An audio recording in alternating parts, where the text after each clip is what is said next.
Hello students, कैसे हैं आप लोग। आपने लेसन फर्स्ट पढ़ा, अब हम लेसन सेकंड स्टार्ट कर रहे हैं, असली याचक। इस कहानी को लिखा है कविवर गुरुदेव रविंद्रनाथ टैगोर जी ने।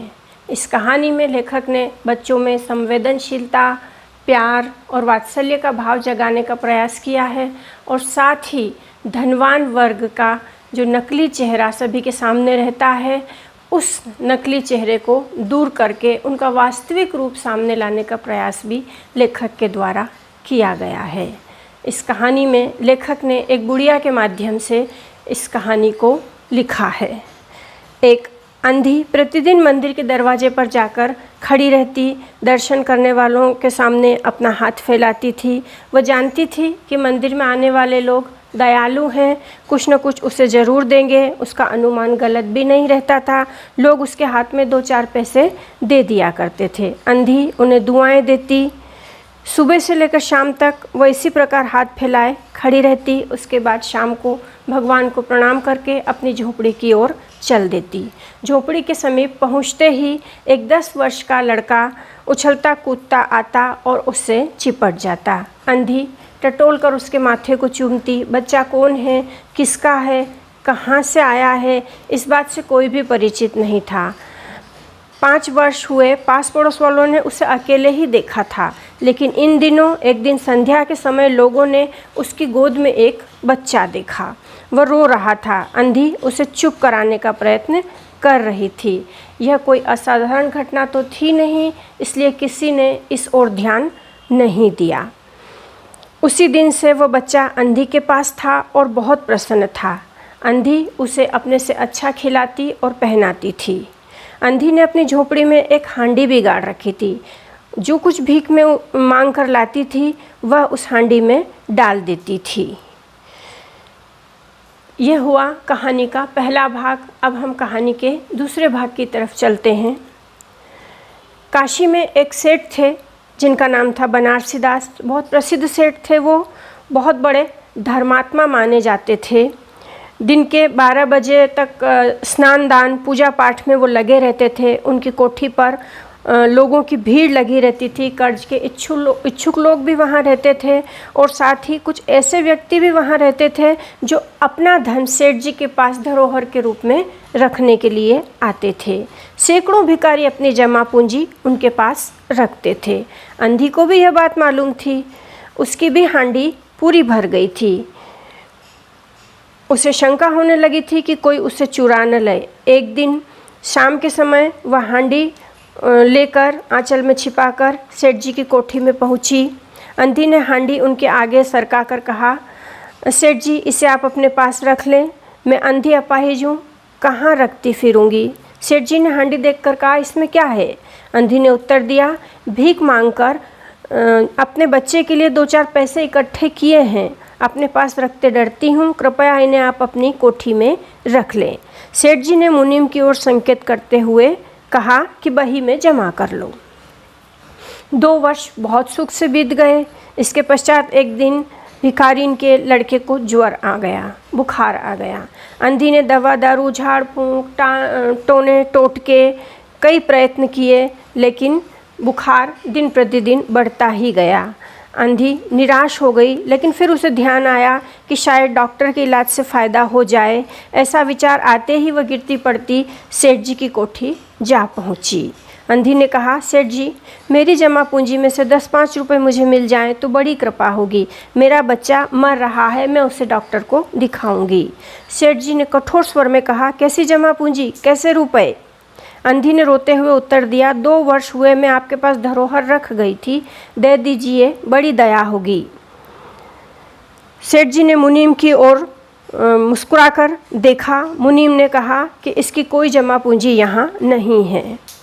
अंधी वहीं जमी बैठी रही। उसने रो रो कर कहा, सेठ जी, परमात्मा के नाम पर, धर्म के नाम पर कुछ दे दीजिए। परंतु पत्थर में जोंक न लगी। सेठ जी को दया नहीं आई। सेठ जी ने क्रुद्ध होते हुए कहा, जाती हो या नौकर को बुलाऊं। अंधी लाठी टेक कर खड़ी हो गई और सेठ जी की ओर मुंह करके उसने कहा, अच्छा, भगवान तुम्हें बहुत दे। यह आशीष नहीं था, बल्कि एक दुखी का शाप था। बच्चे की दशा बिगड़ती गई। एक दिन उसकी अवस्था बड़ी चिंताजनक हो गई। अचानक बुढ़िया उस बच्चे को गोद में लेकर ठोकरें खाती हुई गिरती पड़ती सेठ जी के द्वार पर पहुंचकर धरना देकर बैठ गई। एक नौकर ने अंधी को जब देखा तो सेठ जी को सूचना दी। सेठ जी ने उससे कहा कि उसे भगा दो। नौकर ने अंधी से चले जाने को कहा, किंतु वह उस स्थान से नहीं हिली। जब सेठ जी स्वयं बाहर आए तो देखते हैं कि उसके साथ में एक बच्चा है। बच्चे को देखकर उन्हें बहुत आश्चर्य हुआ कि उसकी शक्ल सूरत उनके मोहन से बहुत मिलती जुलती है। 7 वर्ष हुए तब मोहन किसी मेले में खो गया था। उन्होंने उसकी बहुत खोज की पर उसका कहीं पता नहीं चला। उन्हें याद आया कि मोहन की जांघ पर एक लाल रंग का चिन्ह है। इस विचार के आते ही उन्होंने बच्चे की जांघ देखी। चिन्ह वहाँ था पर पहले से बड़ा हो गया था। उन्हें विश्वास हो गया कि यह बच्चा उन्हीं का है। उन्होंने तुरंत उसको छीनकर अपने कलेजे से लगा लिया। बच्चे का शरीर ज्वर से तप रहा था। उन्हें नौकर को डांट कर कहा कि जल्दी से जाओ, डॉक्टर को लेकर आओ। सेठ जी बहुत चिंतित हुए और कहा, यह बच्चा मेरा है। 7 वर्ष पूर्व कहीं खो गया था, अब मिला है, अब मैं इसके प्राण बचाऊंगा। अंधी ने जोर से ठहाका लगाया और हंसते हुए कहा, तुम्हारा बच्चा है इसलिए लाख यत्न करके भी इसे बचाओगे? मेरा बच्चा होता तो उसे मर जाने देते। क्यों, यह भी कोई न्याय है? दूसरे दिन प्रातःकाल प्रभु की कृपा हुई या दवा ने जादू का प्रभाव दिखाया। मोहन का ज्वर उतर गया। होश आने पर उसने आंखें खोली और सबसे पहले उसके मुंह से निकला, माँ। चारों ओर अपरिचित शक्लें देखकर उसने अपने नेत्र फिर से बंद कर लिए। सेठ जी बहुत परेशान हुए, क्या करूं और क्या न करूं? एक ही बच्चा है, इतने दिनों बाद मिला है, इसे कैसे बचाऊं? सहसा उनका ध्यान उस अंधी बुढ़िया पर गया। सेठ जी ने फिटन तैयार कराई और बस्ती से बाहर उसकी झोपड़ी पर पहुँचे। अंदर गए तो देखा कि अंधी एक फटे पुराने टाट पर पड़ी रो रही है। सेठ जी ने कहा, तेरा बच्चा मर रहा है, डॉक्टर निराश हो गए हैं, वह रह रह कर तुझे पुकारता है, अब तू ही उसके प्राण बचा सकती है, चल और मेरे नहीं तेरे बच्चे की जान बचा ले। अंधी ने उत्तर दिया, मरता है तो मरने दो। सेठ जी रो दिए। आज तक उन्होंने किसी के सामने सिर न झुकाया था, किंतु इस समय अंधी के पांव पर गिर पड़े और रो रो कर कहा, ममता की लाज रख लो, आखिर तुम भी उसकी माँ हो, चलो तुम्हारे जाने से वह बच जाएगा। सेठ जी सहारा देकर उसे बाहर लाए और फिटन पर बिठा दिया। उस समय सेठ जी और अंधी भिखारिन दोनों की एक ही दशा थी। दोनों की यही इच्छा थी कि शीघ्र से शीघ्र बच्चे के पास पहुंच जाए। कोठी आ गई। भीतर जाकर अंधी ने मोहन के माथे पर हाथ फेरा। मोहन पहचान गया कि यह उसकी माँ का हाथ है।